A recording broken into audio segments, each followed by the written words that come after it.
पूनम वहिनी, तू अजून झोपली आहेस? आईला भूक लागली आहे आणि अजून जेवण बनवले नाही. तिची औषध घेण्याची वेळ झाली आहे. थोडा तरी विचार करा आईचा. रचना तिच्या मोठ्या बहिणीला उठवत म्हणाली. तेव्हा पूनम रागावून उठली आणि म्हणाली, ताई, तुमच्या आईचा साऱ्या कामाचा ठेका मी घेतला आहे का? धाकटी कुठे आहे? ती पण या घरची सून आहे. ती जेवण बनवू शकत नाही का? माझं डोके दुखत आहे. माझ्याच्याने उठणे होईना. आता तुम्हीच सांगा, मी जेवण कसे बनवू? असं म्हणत पूनमने कामातून हात काढून घेतले. बिचारी रचना आता तिच्या धाकट्या वहिनीकडे गेली आणि म्हणाली, सरिता वहिनी, मोठ्या वहिनीचे डोके दुखत आहे. कमीत कमी तुम्ही तरी जेवण बनवा. आईला औषध घ्यायचं आहे. आता मी तुम्हाला काय ताई, माझ्या पोटात दुखत आहे. सकाळपासूनच माझे पोट खूप दुखत होते. माझ्याच्याने काही उठणे होणार नाही. आणि नाही तरी या परिस्थितीत माझ्याशी कोणीही नाही बोललेलं तर बरं होईल. सडेतोड उत्तर देऊन सरिताने सुद्धा तिची नणंद रचनापासून सुटका करून घेतली. बिचारी रचना तिची आई दमयंतीची जवळ येऊन बसली. मग मुलीचा उदास चेहरा पाहून दमयंतीजी म्हणाल्या, मी तुला सांगितलं होतं बाळा की नको जाऊ, नको लागू यांच्या नादाला. त्या सुधारणार नाहीत. हे आता त्यांचे रोजचं नाटक झालं आहे. जेव्हा कोणाला भूक लागते तेव्हा स्वतः येऊन काहीतरी बनवून खाते आणि त्यातून जर काही उरलं तर मग ते मला. त्या फक्त सकाळी संध्याकाळी त्यांचे नवरे जवळ असतानाच जेवण बनवतात. आणि बनवतात तर असे की ते लगेच खाऊन संपवून टाकतात. त्यांना थोडीसुद्धा माझी काळजी नाही. मला दुपारची औषधं घ्यायची असतात, पण या पूर्ण दुपार झोपून घालवतात. त्यांना कोणताही आजार नाही. त्या फक्त तुला पाहून नाटक करत आहेत. काही फरक पडत नाही आई. बरं तू मला सांग, तुला काय खायला आवडेल? मी तुझ्यासाठी काहीतरी बनवते, रचना म्हणाली. तेव्हा दमयंतीजी म्हणाल्या, नको बाळा, तू बस. एकतर तू 1-2 तासाकरिता मला भेटायला येते आणि त्यातही तू किचनमध्ये काम करत बसणार. राहू दे, खाईन मी काहीतरी हलके फुलके. नाही आई, असं कसं? काहीही खाणार तू? तू थांब, मी आले. असं म्हणत रचना स्वयंपाकघरात गेली आणि तिच्या आईसाठी जेवण बनवू लागली. आणि बनवून झाल्यानंतर आईला जेवायला दिले. आई जेवण झाल्यानंतर काही वेळाने रचनाने तिला दुपारचे औषध दिले. संपूर्ण दिवस असाच गेला. रचना सकाळपासून आली होती, पण तिच्या दोन्ही वहिनी पूनम आणि सरिता या दोघींनाही त्यांच्या खोलीतून बाहेर पडणे योग्य वाटले नाही. संध्याकाळी रचना निघाली असताना तिचा मोठा भाऊ सुनील आणि धाकटा भाऊ अनिल देखील आले आणि दोघांनीही रचनाला थांबण्याचा आग्रह केला. मुलांचे बोलणे ऐकून दमयंतीजी म्हणाल्या, का थांबवत आहात बाळांनो? तिला थांबवून काय उपयोग? तिने दुपारी जेवण बनवलं आहे आणि नंतर रात्रीही तिलाच बनवावं लागेल. ती सकाळी आली आहे. तुम्हा दोघांच्याही बायका एकदाही खोलीतून बाहेर येऊन तिची विचारपूस केली नाही. दोघेही आपापल्या खोल्यांमध्ये निमित्त करून पडून आहेत. काय सुख मिळतं तिला इथं येण्याने? आज ती आली म्हणून मी वेळेवर औषधं घेतली. नाहीतरी रोज मी दुपारी रिकाम्या पोटीच औषध घेते आणि झोपी जाते. काय, पूनम तिच्या खोलीतून बाहेर येत नाही? सुनीलने आश्चर्याने विचारले. आणि वहिनीसोबत सरिताही बाहेर नाही आली का? अनिलनेही रागाने म्हणाला. मग दमयंतीजी म्हणाल्या, बाळांनो, तुम्हा दोघांना तर माहीत आहे की त्या दोघींची नाटके दिवसेंदिवस अशीच चाललेत. थांब आई, मी आत्ताच बोलावतो. सुनील आणि अनिल दोघेही त्यांच्या आईजवळ बसले आणि त्यांच्या बायकोला जोरात हाक मारू लागले. नवऱ्याचा आवाज ऐकून दोघेही खोलीतून बाहेर पडले. मग सुनील पूनमला म्हणाले, तुला माहिती आहे ना, आईला दुपारी औषध द्यायचं असतात, तरी तू जेवण बनवले नाहीस. ते काय आहे ना, माझे डोके दुखत होते आणि तसेही मीच जेवण बनवण्याचा ठेका घेतला आहे का? छोटीसुद्धा बनवू शकते ना. पूनम एवढे बोलतच तिची जाऊ सरिता पण भडकली आणि म्हणाली, काय हो जाऊबाई, माझे सुद्धा पोट दुखत होतं ना. मीही सांगितलं होतं की माझी तब्येत ठीक नाही आहे. मग आजारी असताना मी जेवण बनवायला हवं का? आणि काय मीच या घराचा ठेका घेतला आहे का? तू कोणता ठेका घेतला आहेस छोटी? मी तुला इथे येऊन दिवसच किती झाले जे मोठे जेवण बनवून कंटाळली आहेस. तू येण्याच्या अगोदर मीच सगळे जेवण बनवायचे. मग आता काय झालं जाऊबाई? तुम्ही अजूनही बनवू शकता. माझ्या नावाने लिहिलेलं आहे का? सरिता पूनमला मध्येच थांबवत म्हणाली आणि मग तिच्या नवऱ्याकडे बघत म्हणाली, आणि तुम्ही ऐका हो, मला हे रोजचे नाटक सहन होत नाहीये. हो तर मग मला तर कुठेही रोजचे नाटक सहन करायचं आहे. लगेच पूनमसुद्धा बोलली आणि नंतर पूनम तिच्या सासूकडे पाहून म्हणाली, आता मी निर्णय घेतला आहे आई की आता आमचा हिस्सा देऊन टाका. आम्ही आरामात वेगवेगळे राहील. आम्हाला काही अडचण नाही. या रोजच्या नाटकापेक्षा आम्ही आमचे वेगवेगळे घर करून राहू. राहिला आईचा प्रश्न, तर सकाळी आई माझ्या घरी जेवतील आणि संध्याकाळी ती छोटीच्या घरी जेवतील.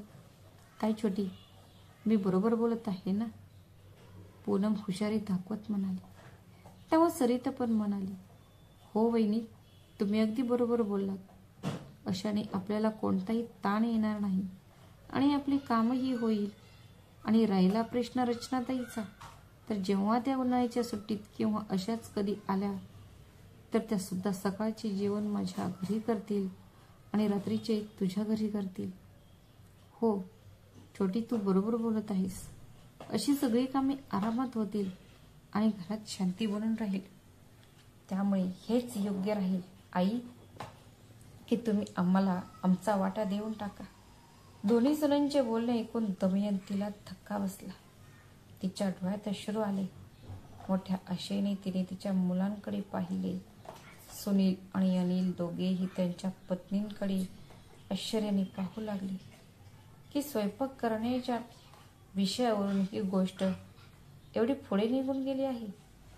सुनील म्हणाला, जरी तुम्ही लोक वेगळे झालात तरी तुम्हा दोघांना तुमच्या किचनमध्ये 2 वेळचं जेवण बनवावे लागेल ना. त्यामुळे हेच योग्य राहील की तुम्ही दोघी एकाच किचनमध्ये बनवा. नको सुनील, हे कठीण आहे. आजकाल कधी कोणीही आजारी पडतं तर मग मी एकटी जेवण कसे बनवणार? ते माझ्याच्याने होणार नाही. पूनमचे म्हणणे ऐकून सरिताही म्हणाली, मग माझ्याच्याने तरी कुठे होणार आहे वहिनी? मी सुद्धा आजारी पडते. तुम्ही तर फक्त आपले डोके धरून बसता. म्हणून भाऊजी शांतीत आम्हाला आमचा वाटा द्या. इथे दोन्ही सुना एकमेकांशी भांडत होत्या आणि तिथे दमयंतीजी दोन्ही सुनेची बोलणे ऐकून रडत होत्या. बिचारी रचना, तिला तर काहीच समजत नव्हते की तिचे माहेर असे का कोसळत आहे. मग अनिल सोबत सुनीलही त्याचे डोके धरून बसला. मग काही विचार करून सुनील म्हणाला, ठीक आहे, जर तुम्हा लोकांना वेगळं राहायचं आहे तर जावा. सुनीलच्या तोंडून एवढे ऐकताच सर्वजण आश्चर्याने त्याच्याकडे पाहू लागले. मग दमयंतीजी डोळ्यात अश्रू आणत म्हणाल्या, काय म्हणतोयस बाळा? निदान मला तरी शांतीने मरू दे. हा दादा, तू असं काय म्हणतोयस? काय म्हणतोय अनिल? मी बरोबर बोलत आहे. हे रोजच्या त्रासापेक्षा बरे आहे की या दोघी वेगवेगळ्या राहिलेल्याच बऱ्या. नवऱ्याचे बोलणे ऐकून पूनमनं खाली खूप आनंदी झाली. तिने लगेच हो म्हटले आणि म्हणाली, नाहीतर या रोजच्या भांडणापेक्षा आपण आपले वेगळे घर बसवलेले बरं. अनिल आश्चर्याने सुनीलकडे पाहत म्हणाला, दादा, बहिणीच्या बोलण्याने तू इतक्या लवकर प्रभावित झालास? तुमच्याच विश्वासावर मी सुद्धा होतो. बाबानंतर तुम्हीच घराला चांगलं सांभाळलं होतं, अनिल म्हणाला. मग सुनील म्हणाला, तुझं काय म्हणणं आहे छोटू? मी माझ्या बायकोच ऐकू नये? मी आयुष्यभर तुला, आईला आणि संपूर्ण कुटुंबाला सोबत घेऊन जावं? माझ्या बायकोबद्दल पण काही जबाबदाऱ्या आहेत, असे म्हणत सुनीलने हळूच अनिलकडे पाहून डोळे मिचकावले. अनिल दादाला काय म्हणायचं आहे ते चांगले समजले. म्हणून अनिलही म्हणाला, हो ठीक आहे दादा, जर तुम्हाला वेगळं व्हायचंच आहे आणि तुम्ही तुमच्या पत्नीचं ऐकत असाल तर मी सुद्धा माझ्या पत्नीचे ऐकेन. माझी पत्नी एकटी का मरत राहील? म्हणूनच मी सुद्धा वेगळं राहायचं आहे. हो ना सरिता? अनिल सरिताकडे पाहत म्हणाला. आणि सरिता ही आनंदाने उडी मारली. हो ना, मला जर विश्वास होत नाही की तुम्ही मला साथ द्याल. नक्की सरिता, तुला जसं हवं आहे तसंच होईल. दादा, जर सर्वजण सहमत असतील तर चला वेगळे होऊया. आई, चल वकिलाकडे जाऊया. आजच्या आजच हे प्रकरण संपवूया. काय दादा? हो हो, चला जाऊया. असं म्हणत सुनील आणि अनिल दोघे त्यांच्या आई आणि बहिणी सह वकिलाकडे गेले. इथे पूनम आणि सरिता दोघेही खूप आनंदी होत्या. त्यांनी स्वतःच्या घराची स्वप्ने रंगवायला सुरुवात केली. छोटी बघ, आज वाटणी होऊ दे. मग जेव्हा मी माझं घर व्यवस्थित सजवेन, मग दुपारी माझ्या मोकळ्या वेळेत मी माझ्या मैत्रिणींना माझ्या घरी बोलावेन. आम्ही खूप गप्पा मारेन. पूर्ण दुपार मजा करू. हो ताई, मी देखील विचार करत आहे की मी पण जेव्हा माझं घर सजवेल तेव्हा मी पण एक किटी पार्टी करेन. आता आपले स्वतःचे दिवस येणार आहेत. दोघेही बोलत होते. स्वतःच्या आठवणींमध्ये हरवलेले. सुमारे 2-3 तासांनी सुनील आणि अनिल त्यांच्या आई आणि बहिणीला माघारी घेऊन परतले. त्या सर्वांना घरी परत येताना पाहून पूनम आणि सरिता आनंदाने बाहेर धावत आले. दोघेही खूप उत्साहित होत्या हे जाणून घेण्यासाठी की त्यांचा घरात कोणता वाटा मिळालेला आहे. त्यांच्या वाटण्या कशा पद्धतीने झाल्यात, वरच्या मजल्यावर कोण राहणार आणि खाली कोण राहणार. सुनील आपल्या आईला बसवून स्वतः तिच्या शेजारी बसला आणि अनिल दुसऱ्या बाजूला त्याच्या आईच्या शेजारी बसला. रचना देखील दोन्ही भावांच्या शेजारी बसली. पूनम आणि सरिता वगळता सर्वांच्या चेहऱ्यावर शांतता होती.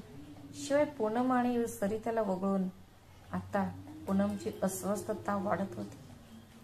त्यामुळे शेवटी तिने विचारले की काय झाले सुनील, सगळं ठीक आहे ना? हो, सगळं ठीक आहे पूनम, काळजी करू नकोस.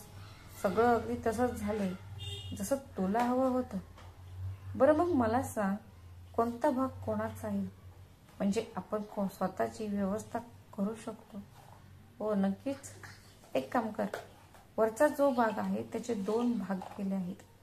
एक भाग तुझा आहे आणि एक भाग अनिल आणि त्याच्या पत्नीचा आहे. आणि खालचा भाग पूनम. सुनीलच्या बोलण्यामध्येच थांबवत म्हणाली. तेव्हा सुनील म्हणाला, पूनम, खालचा संपूर्ण भाग आईचा आहे. हे ऐकताच आश्चर्यचकित होऊन दोन्ही स्वर एकत्र म्हणाले, आईच्या वाटेची काय गरज होती? सुनील, तुम्ही लोकांनी घराचे 3 भाग केले आहेत. घरात फक्त 2च भाग असायला हवेत ना, मग तिसरा भाग का? कारण ही आईची इच्छा आहे. पूनम, ती कोणाच्याही घरात राहणार नाही. ती तिच्याच घरात राहील. तिने ठरवलं आहे की 2 सुनेपैकी जी सून तिची सेवा करेल, तिची काळजी घेईल, त्यांना वेळेवर जेवण, पेय, चहा आणि नाश्ता देईल, ती तिचा वाटा त्याच सुनेला देईल. घराच्या वाट्यासोबतच मुख्य रस्त्यावरील जमीनही आईच्या नावावर आहे. हे ऐकून पूनमला धक्का बसला. जमीनही? काय? पण सुनील, तुला माहिती आहे ती जमीन किती महाग आहे? त्या जमिनीची किंमत खूप महाग आहे ना, आणि तू ती महागडी जमीन तुझ्या आईच्या नावावर केली आहेस. हे बघ पूनम, आता मी यात काही करू शकत नाही. जे काही झाले ते झाले आता, आणि तरीही आईच्या वाट्यात काय राहील आणि काय राहणार नाही हे ठरवणारा मी कोण? ही आईची इच्छा आहे, कारण मालमत्ता देखील आईचीच आहे. आता हे तुमच्या दोघांवर अवलंबून आहे की आईची जास्त सेवा कोण करेल. कारण जो आईची जास्त सेवा करेल आणि जो आईला आनंदी करेल तिलाच ती तिची मालमत्ता देईल. आणि जर रचनाचा या घरात अनादर झाला आणि कोणीही तिचा अनादर करायचा प्रयत्न केला तर होऊ शकते आई तिची मालमत्ता रचनाच्या नावावर करेल. सुनीलच्या तोंडून हे ऐकून सरिता आणि पूनम दोघींनाही धक्का बसला. ही कसली विचित्र विभागणी केली आहे. प्रथम तर 2 भागांऐवजी घराचे 3 भाग केले आहेत आणि त्यावर मुख्य रस्त्यावरील सर्वात महागडी जमीन आईला देण्यात आली आहे. आईचा काही भरोसा नाही. त्या सुनेला देतील की मुलीला. जास्त तर शक्यता हीच आहे की मुलीला देतील. दोन सुनबाई आपापले डोके लावत होत्या. तेव्हाच काहीतरी विचार करून पूनम पटकन बोलली की हे काय बोलत आहात सुनील? आम्ही असताना आईला वेगळी राहण्याची काय गरज आहे? मी वेगळी जरी राहिली असती तरी आईना माझ्याकडेच ठेवणार होती. तसेही आई माझ्यासोबतच राहणार आहेत. मला जमिनीचा लोभ नाही, पण आईला आम्ही असे एकटे कसे सोडू शकतो? अरे जाऊबाई, तुम्ही तर असे बोलत आहात जशा आई फक्त तुमच्याच आहेत, माझ्या नाहीत. अशा कशा आईनं तुम्ही तुमच्या सोबत ठेवाल? आई माझ्यासोबतही राहील. आणि तुम्ही एकट्यात थोडीच आहात आईच्या सून. मी पण त्यांची लहान सून आहे. आणि तरी तुम्ही माझ्या आधी या घरात आला आहात. त्यामुळे तुम्ही खूप आईची सेवा केली आहे. आता माझी वेळ आहे. दोघांनाही भांडताना पाहून सुनील म्हणाला, अरे अरे, माझं ऐका. तुम्ही दोघे भांडू नका. तुम्ही दोघे आईला आनंदी ठेवण्याचा प्रयत्न करा. आणि विशेषतः पूनम, कारण मला ही जमीन हवी आहे. म्हणूनच तू आईची सर्वात जास्त काळजी घे, जेणेकरून आई तुझ्यावर खुश होऊन तुला जमीन देईल. नाही नाही सरिता, दादाला काही पण म्हणू दे. तू आईची वहिनीपेक्षा दुप्पट काळजी घे. दोघेही त्यांच्या पतींचे म्हणणे ऐकून दमयंतीजींकडे गेले आणि म्हणाले, आई, आतापासून तुमची सर्व जबाबदारी माझ्यावर आहे. तुम्हाला वेळेवर चहा, पाणी, नाश्ता, जेवण, औषध हे सर्व देईन. तुम्हाला तक्रार करण्याची एकही संधी देणार नाही. पूनम म्हणाली. मग तिला थांबवत सरिता म्हणाली, नाही नाही आई, मी आहे ना. मी तुमची आणि ताईंची सर्वांची खूप काळजी घेईन. तुम्ही अजिबात काळजी करू नका. नाही का असं म्हणत दोघेही पुन्हा एकमेकांशी भांडू लागले. दोन्ही सुना माझी एवढी काळजी घेत आहेत ते पाहून दमयंतीजी दोन्ही मुलांकडे पाहून हसत होत्या. सुनील आणि अनिल देखील त्यांच्या आईकडे पाहून हसत म्हणाला, इशारा करत होते. मग दमयंतीजी म्हणाला, हे पहा सुनबाई, माझ्या मनात काय आहे आणि काय नाही हे तर तुम्ही नाही सांगू शकत. पण हो, जर तुम्ही दोघेही माझ्या एका गोष्टीची सहमत असाल तर होऊ शकते की मी तुमच्या मनासारखे करेन. काय आई? तुम्ही सांगा तर खरे.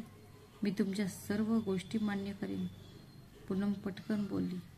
तसेच सरिता देखील म्हणाली, हो आई, नक्की. कारण मी तर कधीच तुमच्यावर शब्दांकडे दुर्लक्ष करण्याची हिंमत नाही करणार. दोघींचेही बोलणे ऐकून दमयंतीजी म्हणाल्या, जर तुम्हा दोघांनाही माझी सेवा करायची आहे, माझ्या खाण्यापिण्याची काळजी घ्यायची आहे, तेव्हा सगळा वाद खाण्यापिण्यावरूनच सुरू झाला होता आणि त्यावरच संपला आहे. तर चांगलं हेच आहे की एक होऊनच बनवा, ते पण बिना भांडण तंट्याचं. एकतर मिळून मिसळून काम करा, नाहीतर तुमचं काम वाटून घ्या. वेगळे राहण्यापेक्षा तुमचं काम वाटून घेतलेलं चांगलं. एक वेळ जबाबदारी मोठ्या सुनेची असेल आणि दुसऱ्या वेळेस धाकट्या सुनेची. तुम्ही दोघीही आपापल्या जबाबदाऱ्या पूर्ण करा. मग मी बघेन की मला काय करायचं आहे. हो आई, हे देखील बरोबर आहे. आईचे बोलणे ऐकून सुनील लगेच म्हणाला, हो ठीक आहे दादा, मलाही काही आक्षेप नाही. काय सरिता बरोबर आहे ना? तू आईची जबाबदारी घ्यायला तयार आहे ना? अनिल पण सरितेला बोलला. मग सरिता म्हणाली, हा ना, मी तर कधीपासूनच सांगत आहे. मी कुठे नकार देत आहे. नक्कीच मी आईला पाहीन. त्या दिवसांपासून सरिता आणि पूनम दोघेही राजी खुशी सकाळ संध्याकाळ आनंदाने त्यांच्या जबाबदाऱ्या पार पाडू लागल्या. आता त्या दोघीही दमयंतीजींसाठी त्यांच्या वेळेनुसार सर्वोत्तम जेवण बनवून खाऊ घालत असे आणि शक्य तितके त्यांना खुश करण्याचा प्रयत्न करत होत्या, जेणेकरून त्यांची आई त्यांच्यावर खुश होतील आणि तिच्या नावावर जमिनीचा वाटा हस्तांतरित करील. त्यांना त्यांच्या जबाबदाऱ्या पार पाडताना पाहून धाकटा भाऊ अनिल सुनीलला म्हणाला, अरे वा दादा, तू किती मस्त डोकं वापरलंस. साप मेला आणि काटेही तुटली नाही. अरे छोटू, ज्या जेवणामुळे सुरू झालेली चर्चा त्याच जेवणावर संपली आणि वाटणीही होता होता राहिली. दोन्ही मुलांचं बोलणं ऐकून दमयंतीचे डोळे आनंदाने भरून आले. आज त्यांना तिच्या दोन्ही मुलांचा खूप अभिमान वाटत होता. त्या रात्रंदिवस देवाला हीच प्रार्थना करत होत्या की देवाने तिच्या मुलांची बुद्धी अशीच ठेवावी, जेणेकरून दोन्ही भावांची एकता कधीही तुटू नये. तेव्हाच भावांचे प्रेम पाहून आईसह रचनाच्या डोळ्यात पाणी आले. कारण आज एका छोट्याशा शहाणपणामुळे तिचं माहेर तुटण्यापासून वाचलं होतं. तर मित्रांनो, तुम्हाला सुनील आणि या दोन्ही भावांचे शहाणपण कसे वाटले ते आम्हाला कमेंट करून सांगा. जर तुम्हाला कथा आवडली असेल तर कृपया व्हिडिओला लाईक आणि शेअर करा आणि चॅनलला सबस्क्राईब करायला विसरू नका. श्री स्वामी समर्थ.